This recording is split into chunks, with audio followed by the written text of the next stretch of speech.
स्वागत करते हैं आपका हमारे इस चैनल में। आजकल की जिंदगी इतनी तेजी से चलती है कि हमारा मन कई बार थक जाता है और हम डिमोटिवेट हो जाते हैं।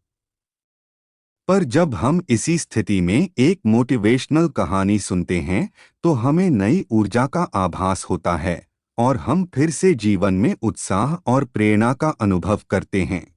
बुरे वक्त में साथ देना। जी हाँ दोस्तों, ये ही है हमारी आज की कहानी। यह कहानी एक गांव की है जहां लोग एक दूसरे के सहारे जीने का तरीका सीखते हैं। एक गांव था जहां लोगों के बीच में अनूठा एक बंधन था। यहाँ के लोग एक दूसरे के साथ मेहनत करते, सहायता करते और एक दूसरे के साथ खुशियों और दुखों को बांटते थे। इस गांव की कहानी बहुत ही अनोखी थी। एक बार गांव में एक नया आदमी आया। उसका नाम राम था। राम बहुत ही निराशाजनक हालात में आया था। वह एक छोटे से गांव में दूर रहते थे, जहां उनका परिवार बीमारियों और तंगी में फंसा था। उन्होंने सोचा कि वह इस गांव में आकर नए जीवन की कोशिश करेंगे। राम गांव में आकर एक आदर्श बनने के लिए प्रयास करने लगे। वे हर काम में मेहनत करते, दूसरों की सहायता करते और सबके लिए प्रेरणा स्रोत बन गए। दूसरे लोगों की खुशियों और दुखों में भी वे सहभागी रहते। एक बार गांव में बड़ा दुख का समय भी आया जब गांव के मुखिया का बेटा अचानक बीमार पड़ गया। उसकी स्थिति गंभीर थी और उसके परिवार को इलाज के लिए पैसों की आवश्यकता थी। लेकिन गरीबी के कारण परिवार के पास इतनी धनराशि नहीं थी।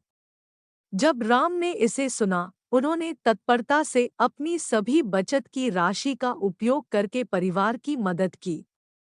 वे नहीं चाहते थे कि इस दुखी परिवार को किसी भी हमारी तरह जूझना पड़े। उन्होंने बचत की राशि के साथ-साथ दूसरे गांव वालों को भी अपील की और उन्होंने भी उस परिवार की सहायता की। इस आपातकाल में गांव वालों ने एक बड़ी टीम बना ली।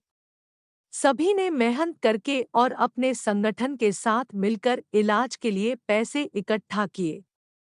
थोड़े समय के बाद बेटे का इलाज हुआ और वह पूरी तरह स्वस्थ हो गया। इस घटना के बाद गांव वालों के मदद करने के इरादे एक दूसरे के साथ और भी मजबूत हो गए। यह उनकी सद्भावना, नेकी और सामर्थ्य का परिणाम था। वे सभी ने समझा कि दूसरों की मदद करके ही हमारा असली लक्ष्य पूरा होता है।